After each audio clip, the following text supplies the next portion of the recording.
Hey. And I'm plugging in my speaker, plugging in my headphones, and now I can hear. Can you hear me? Yes. Brandon, are you okay? Well, you know, I'm not doing so well, Jonathan. Oh, no. I have bronchitis. Well, I'm assuming it's bronchitis because I've had it before and I know what it tastes like. I'm gonna get my thing recording so everyone can. Hopefully will hear. I have much better audio now because I'm using the GarageBand at my apartment, and so hopefully people can hear me better. Now, people, and I know what you're thinking, Brandon. You don't sound sick. You sound great, and I'm thinking. My response is, well. But I'm in the pre-situation where I'm the most contagious. My throat is basically a volcanic orifice. You know what I'm talking about? Like, it's just hot and there's stuff that's, you go anywhere near it, you're dead. So, is there like a cough sample? Like something that would make me like feel pity or something? Yeah. And you're gonna have to use the audio that I'm recording here because you're gonna need to hear all the treble, all the crisp clicks and shit in the back of my cough. But listen to the. Well, it doesn't sound that bad now. But I guarantee you, I would never call in sick to my own bullshit. Well, that's enough for me. I believe you. But you're gonna hear me cough a lot through this. And I'm telling you, Jonathan, I hate it when people talk about their cough. I hate it when people are sick. I hate it when I have to hear other people. When I say, no, go home, don't take it as a compliment like I used to when a teacher told me that. No, take it as get out of here because you are disgusting and to everyone. And we are literally programmed as human beings to find you repulsive when you behave this way. So go away. And, Jonathan, that's the service I'm providing to you today. I'm not being in your presence. I'm not Thank you for doing it to yourself. Well, I got to protect the youth, Jonathan. You got a whole life ahead of you, and I'm not going to spoil it with the cough. I appreciate that. Calling in sick is a nerve-wracking thing to do, I think, because you don't know. Calling in sick, yes. Yeah, you don't know how people are going to react to it, and there's. On both ends of the spectrum, like if you're kind of exaggerating versus like, no, I'm for real sick and I regret all the times I kind of exaggerated. Like you're nervous about what the other person thinks. It's just a stare off. Exactly. You're now giving them this. And let me tell you guys, I've had so many bosses. I've had men bosses. I've had women bosses. I've had everything in between. And you get in, and there are an array of reactions that you'll get from a boss who, when you tell them I can't come in today. Now, I used to think, oh my God, they are going to be upset. This is going to be a disappointing shock to them. And now they're going to have to be scrambling to figure out what to do to make up for this blunder at such a last minute. And having now been on the other side of that, being... I don't like calling myself a boss, but I'm in a position now where people do report to me. And I have to say, yes, all of my presumptions were correct. All of those feelings do go through one's head when someone calls in sick. I guess if you're no, I shouldn't make them so parallel. I think if you're like those bullshit jobs I worked at, like at a fucking hotel or at Best Buy, then yeah, fuck them. You're calling in sick. Let them deal with it. It's bullshit job to begin with. I guess I get stressed out because what I'm doing, I'm passionate about. So if an actor calls in sick, or if a crew member or someone important calls in sick, then they fucked over the whole day, and that's not fun. So I'm pretty sure Best Buy can fucking stand on its legs if I don't show up to ring its cash register in the morning. But so there's different levels of calling in sick, and I think that's the ultimate thing. If there's any bosses listening to this, any bosses. It's like, how bad is your shit getting fucked over if your employee's calling in sick? Do you really want to make them feel that bad? Like, my shit gets fucked over when someone calls in sick. But if you're a manager at a fucking Piggly Wiggly and your twink calls in because he has a fucking tickle in the back of his throat, like, fucking... hold your shit. Don't get mad at him for that. I hate it because that person had to work up a lot of courage to call and lie to you. They had to call and say, I hope this person doesn't get mad. Respect the courage for the phone call, because this is, I mean, especially when, Jonathan, we were working when we were like teenage, early 20s, texting wasn't a huge thing. Certainly not with your boss. You were never on text basis with a boss. That was still kind of a thing that you had to call in and talk to. Sure. I wish I could text my Best Buy boss and say, hey, although I have to say some of my bosses at Best Buy were great. Some of them really were. Yeah. And I don't want to shit on them. They're actually great people. They were always very understanding of that bullshit I only got job. mad at them. Right. I only ever got mad at them when they didn't buy my lie. I'm sick. Well, really, Brandon? Because you were fine earlier today when I saw you. No. I'm. Then I would start to get annoyed that they're not giving in to the theatricality that I'm investing in. Right. But you're insulting my acting ability now. That's way worse than anything else. Ooh, that was authentic. That's an authentic sounding call. That was an authentic one. And Jonathan, and the ladies and gentlemen, and everyone in between listening at home, these joints are not helping me, and I do not recommend smoking pot when you're sick. I don't recommend putting any smoke in your lungs, especially when you have a bronchial infection specific to your lungs. But you know what? I don't care, and I hope you got the sound of that lighter going. Anyways, so let's talk about calling in sick, and that's what I'm doing right now. Yeah. But here's the thing: living it. I'm not bailing on the job. I'm just half-assing it. You're like doing ringing the job the cash register from your house. From my house. Wouldn't that be wonderful if you could work in entry-level positions like that from home? I'd masturbate all day.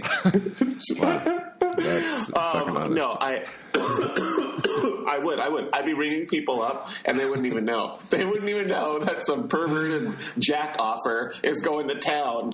You're like, you find everything all right?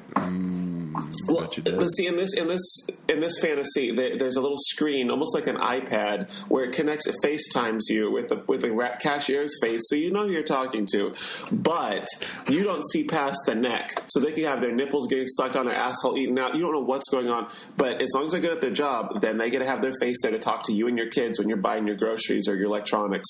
Wow. That would be an interesting sci-fi.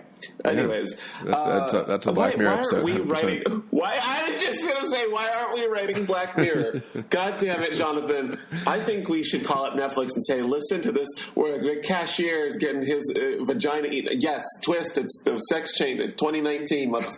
We have this in the bag. Oh my God. And he's every minority. And I feel like that's less on like the horrifying elements of the future and more just like how like cool, nasty. Like disgusting, cool. Interesting. It's just right. It's lost all horror, and it's just like, watch what happens when she leaves her baby in this machine for too long, and the baby comes out with makeup on. I don't know. Great example. It's I just imagine that machine from The Fifth Element that puts makeup on your eyes instantly and like putting that on a baby and killing the baby, and that's the episode. It's like the baby died with too much drag makeup on. Anyway, and just for the record, ladies and gentlemen, I haven't had any medication today. If I do sound a little loopy, well, I'm getting high right now because I'm not in the studio and I don't have to be not smoking weed.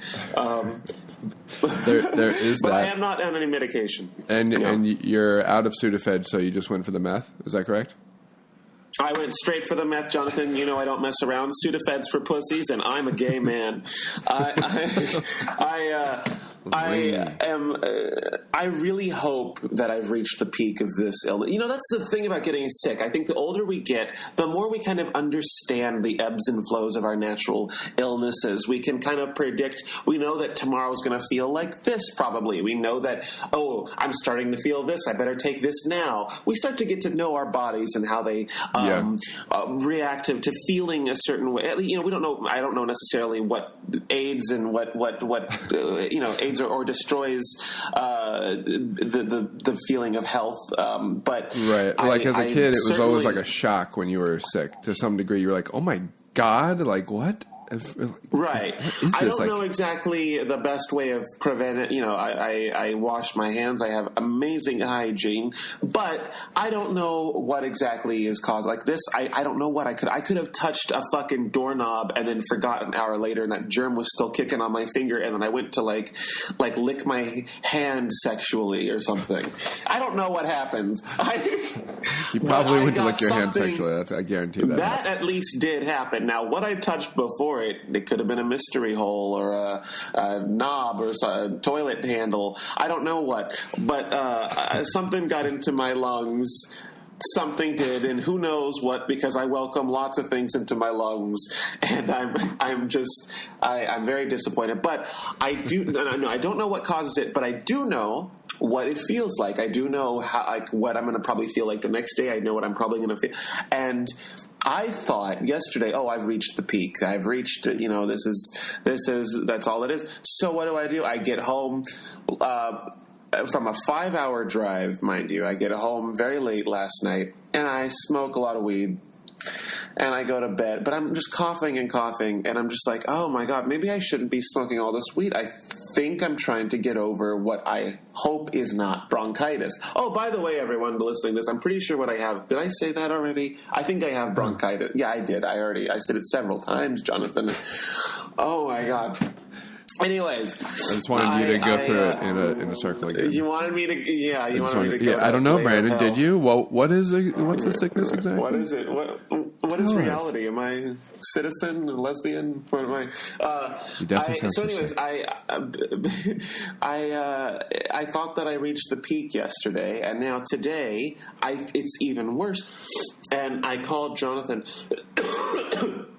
Now I'm talking to the audience. I called Jonathan, and I said, Jonathan, I think it was more of like a text. I said, I think I'm coming to. I said, do you have any bronchitis medicine? I think I'm waking up with that, and I was like, oh fuck. From there. Oh, well, now our topic's finally going to make sense. No, so that's the story. I don't know why I went into that. I think that the whole point of that was that I was trying to say that I felt like the peak was yesterday, and I think the peak is today, and I certainly goddamn hope the peak is not further than that. I hope it's not tomorrow or the day. I need to recover my ass off, and thank God, though, while I am bullshit on the inside, on the outside, my skin is clear, my crops are grown. You know what I'm saying? I look great. My skin is clear, my crops are growing. What the fuck does that mean? Yeah, Jonathan, that's what the kids say. Really? When your skin's clear, your crops are growing, your depression's cured. Yes, that's the new thing. So just remember that. Okay, and thank you. And kids out there, if you're listening to this, and this is the first time you've heard that expression, a 30-year-old beat you to it. You got to be cooler. You got to be cooler. Okay, come on. So, anyways. And a sick 30-year-old, a dying 30-year-old beat you to the coolness. Oh my God! Let me tell you, Jonathan. I forgot that I got a Starbucks. For those of you listening to the good audio, it's going to get weak for a second because I'm walking away from the. But you still got me on the phone. I have a Starbucks on the other side of my apartment. Okay, I'm back at the laptop. I forgot I got a Trenta. I got a Trenta. Do you know what a Trenta is, Jonathan? No, what the hell is a Trenta? A Trenta. Okay, so there's in Starbucks because they have all these Willy Wonka bullshit sizes. And there's the tall, which is the smallest one, ironically, and then you got a Grande, which is the medium one, and then you got a Venti, which to me sounds. How can the tall be the shortest? How? It's literally the shortest. The thing. Anyone who has seen a tall at a Starbucks, you know that is the size of an average cum shot. There's not much room in a tall, so I find that to be hard to believe. Either way, it goes tall, grande, and then the largest is called a venti. Jonathan, I'm drinking a Trenta, which is a size they added, I think it was around 2011. Holy shit. And I've been a coffee addict for a very long time. You don't understand. And they released this Trenta size, and it's like about the size of an average car's tank for gasoline. It's a very it's nice because it makes me feel like I've lost weight when I'm holding it because I look so small in comparison. But it's ultimately it's anyone who I see walking around with a Trenta coffee, and it's not a specialty drink, I know that they have an addiction problem like I do, or they're homosexual, which I just realized in iced coffees, that's a gay stereotype. Did you know that, Jonathan? So next time you're walking around with an iced coffee, think twice because you might get sucked.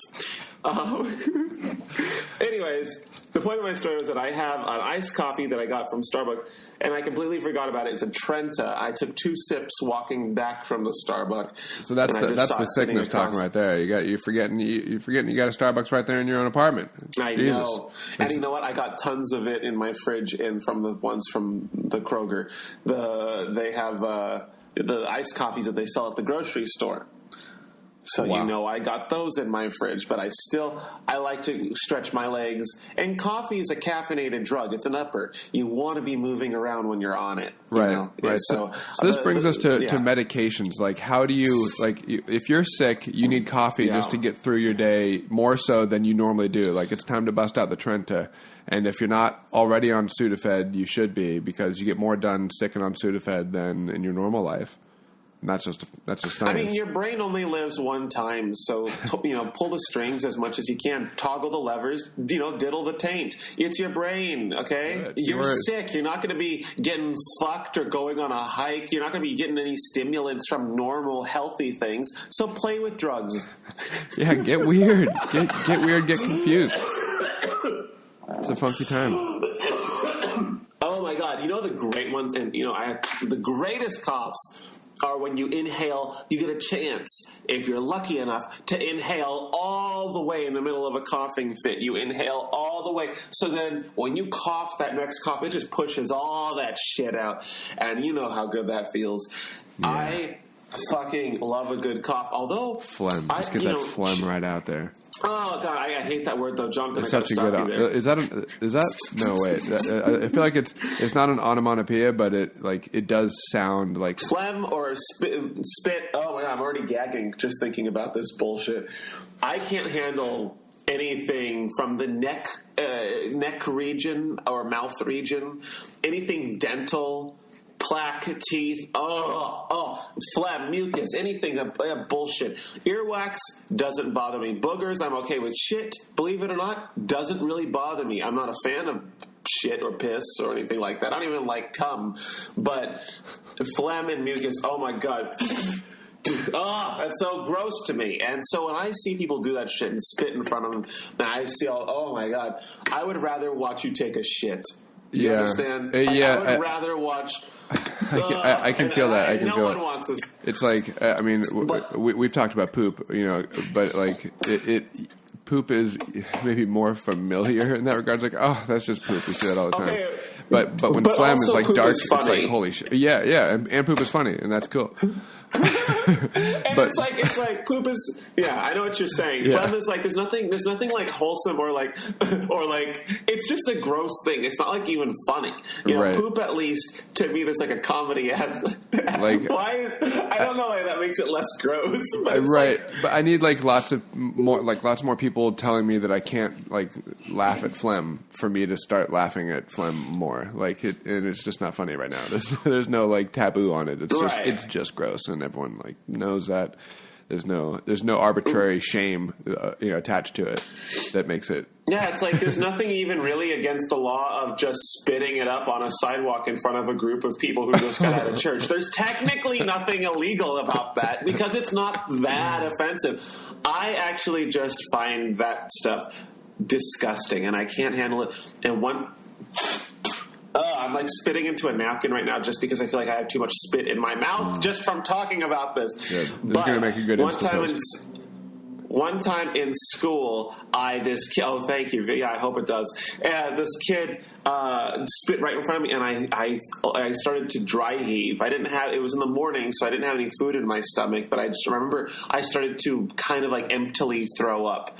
And the teacher took me to the nurse's office, and she didn't believe me when I said I was so grossed out by that kid spitting. She thought that I was actually sick or that I had food poisoning, and she was trying to get to the bottom of it. I said, no, that kid just grossed me out. So I don't like talking. So anyways, the whole reason I brought all that bullshit up was because I just wanted to say I don't like talking about coughing or anything to do with coughing. That all being said, Interesting. I fucking love when you can inhale all the way and then just cough and push it all the fuck out and just clear out your lungs, and you know that you're going to be breathing easy for the next 15 minutes because you just purged it all. Like when you're sick and your lungs just start filling up every 5 minutes, and you get that one big cough, and you're like, good, I don't got to think about this shit for a little while.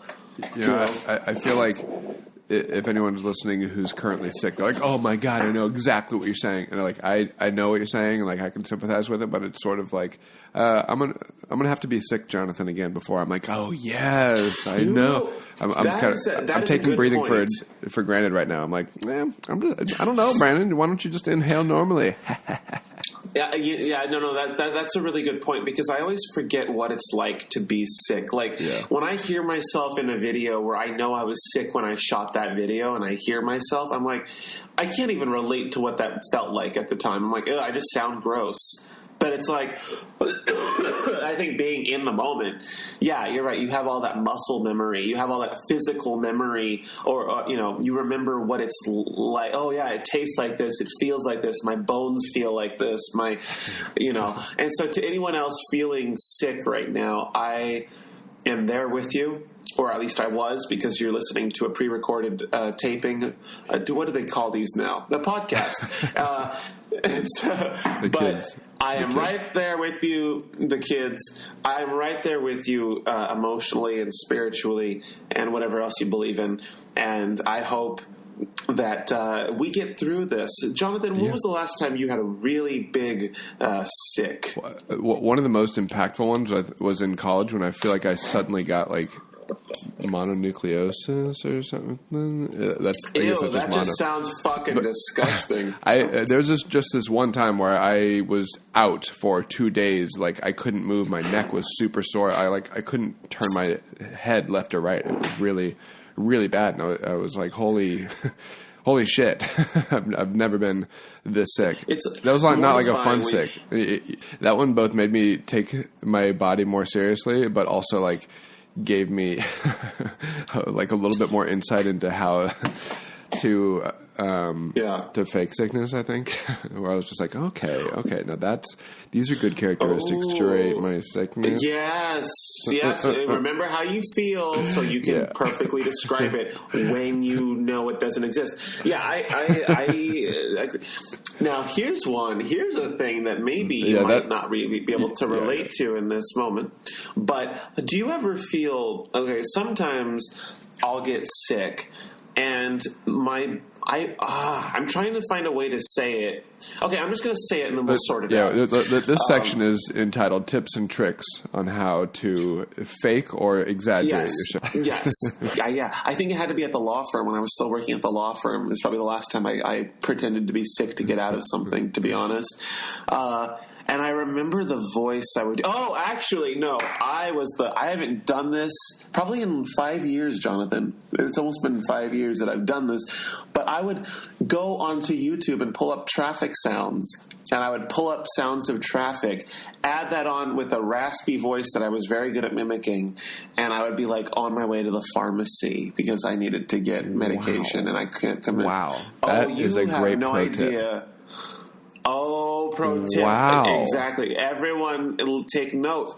And remember, guys, maybe it's because I do video, like I edit videos for a living. I know how this shit sounds. But the way the human ear picks up stuff, your voice carries differently when you're in a car versus when you're at home, right? Uh-huh. When you're at home, this is how you talk when you're at home. Okay, so let's get some coffee. Let's have, I'm at home. This is the volume you talk. When you're in a car, you kind of talk a little bit like this, right? So you got to have a little bit of Hey, I'm on the 5 right now. I'm on the 405. Yeah, I'm going to the farm. You know, it's like, you got to sound like where you are. Fucking own up to it. It's You're called a fucking acting, bastard. people. You're good. You're good. God damn it. I, what other? Tell us more. Tell us more. We need to know. Well, it's being sick nowadays. I don't get to be creative like that. You know, I don't get to, and I don't get the rush of calling into a boss and saying, I can't come in because you just don't. When I get sick now, it's actually a shitty deal because that means that a location that I probably paid money for and actors that I've probably, have scheduled and are taking time out of their day and, resources that are all lined up for the next day and then I get sick. It's like, well, if I'm I'm not sick enough to cancel it and I go and I have to just be sick at work now while I'm making a video trying to be silly and I'm being silly through a cold. Or B, I call in sick and I lose all that money that I spent on the video for the next day. So being sick now is not a fun process. It is nice to not have a boss to call in sick to, but when you are the boss, then you're taking, and then you kind of you haven't had to innovate in a while in that regard. So I haven't had to innovate that well, but now it's like I almost have to innovate a whole different art form of having to handle it when someone does call in sick, because I can tell when someone's lying when they're because you can't bullshit a bullshitter, right? Like I called in sick so many times when I was feeling like I could do cartwheels, and then I see people call it's like so now it's like you almost have to, like, you don't want to call them out on their bluff because now you're hindering a working relationship. You don't want to like be too defensive, but then you don't want to make it sound like you're gullible and they could just pull this card on you whenever they want.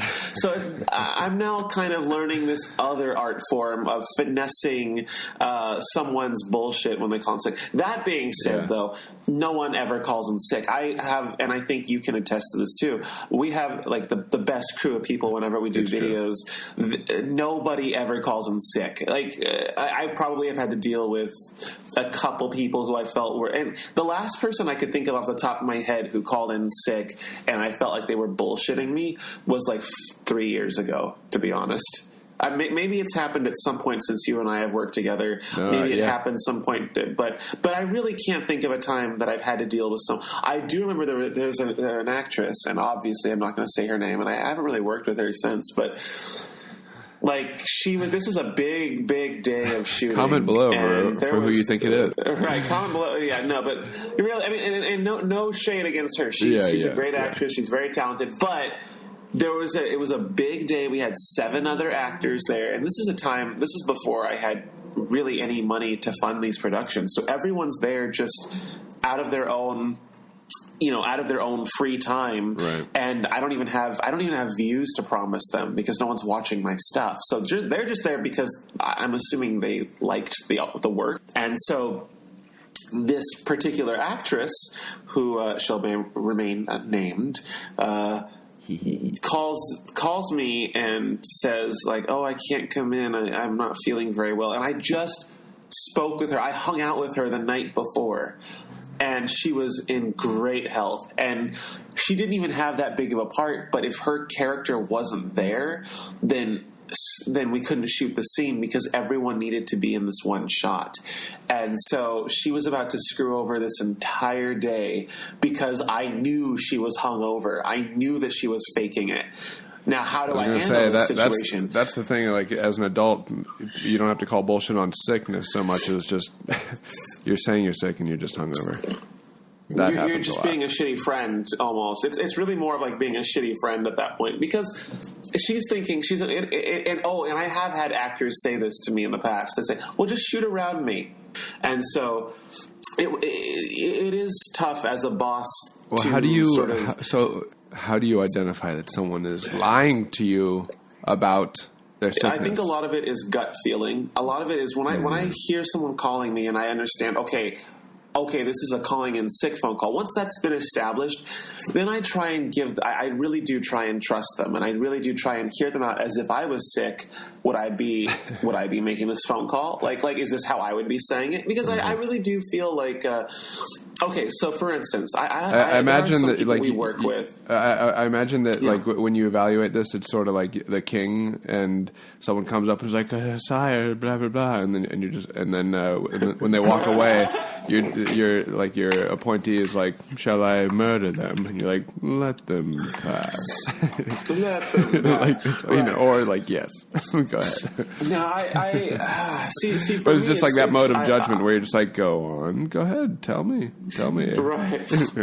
I feel like I have a pretty good intuition in terms of like just being able to tell, and it kind of is like that. It's like there is sort of a side of me mentally that is like the jester or the king's assistant or whatever you call that figure. Yeah, jester / primary advisor. Right, and I think we all kind of have that in our minds. We all kind of have one of those who's like, "Shall I execute orders, sir?" It's like, well, hold on now. He might actually be sick. No, like I said, I don't. It's a skill set that I'm not really good at trying to suss out if someone is. I mean, like I said, I think it's pretty obvious most of the time. Yeah. It's just a gut feeling, but it's a gut feeling that I don't really have to rely on too much because, like I said, luckily that's not a problem we really face. I've been on sets with other YouTubers where like there are actors who just don't show up at all, or actors who show up extremely hungover and do a terrible performance. Luckily, that's not the people I roll with. That's not the people that we shoot with. We shoot with people who are there because they want to be there, and also we shoot with people who just genuinely we have fun. And when you have that kind of environment, you have people showing up sick because it's like, oh fuck it, I have a head cold, but we'll make it work. And while that's not the best thing, it definitely screams a lot for. Just for me as a not as a leader or a boss, but like for me as like as someone who's everyone always wants to be there. Nice. Yeah. So like when I would call in sick to my old jobs, it's because I didn't want to be there. It's because I didn't want it. So what I'm trying to say is like I wouldn't want to necessarily work with people who I feel like that. If I feel like someone's calling in sick. Because they just don't want to come in, then it's like I don't want to keep working with that person. Like I don't want them to, and I don't know. Like I said, I've only had a couple of those, but I think that this is my overall thought of this, Jonathan. And I think that I'm really happy that we had this impromptu episode because this is a point that I've wanted to make for a really, really long time. This is something that's kind of been on my mind for a few months, actually. But I think that if you're living a life where you have to pretend like you're ill, let's rewind back to ancient times where being ill really was kind of like how it is for me, like how I described it, where when you get sick, it's like, fuck, that means it's going to be a bad day. Fuck, I'm sick. That means I'm going to have to deal with this shit for a few days. Right. Like, I used to live a life where I was in school, college, I worked a job I did not like, and I would get sick and I would get excited. Because I was sick. Yeah. And I thought to myself, just these last few months, I've been thinking, that's no life to live. If you are living a life where you get excited because you're ill, because you're sick, because that means you get a call out of whatever thing that you have to do every day. I mean, school. I hated going to school. Then it's like a school. Well, school you can't really do much about that because everyone has to go to school. But still, your point is taken. It's just like you're if you're happier, like. Being sick, being fake sick, being fake or real sick. If that's literally happier, sick, better. Exactly. Yeah. Then you need to rearrange your and it's like, I was, and it wasn't just me; it was my friends too. I remember all my friends, like we would all relish the days that we had to stay home because it's like, oh, I don't have to do that. Well, then you're not doing what you love. And I know that's really like, I can't really speak to that because I'm one of the few people who I am lucky enough to actually do what I love. But I've also lived a long life of doing what I hate. And I know what it's like to be excited to be sick. And I'm just saying, as someone who has been on either side of the fence, you really want to try to get over the fence. You don't have to be successful. You don't have to even make money. You just doing what you love. If you love going for a walk every day, if you can find a way, be a dog walker. I don't know, like fucking. There's a way to make a living off of anything that eases your mind, essentially. And I think that, or at least it provides you a means of money that you don't feel like being ill is more comforting than doing. Yeah, I live a life think where that you would rather be healthy than sick. Oh my God! The fact that you even have to say that is hilarious.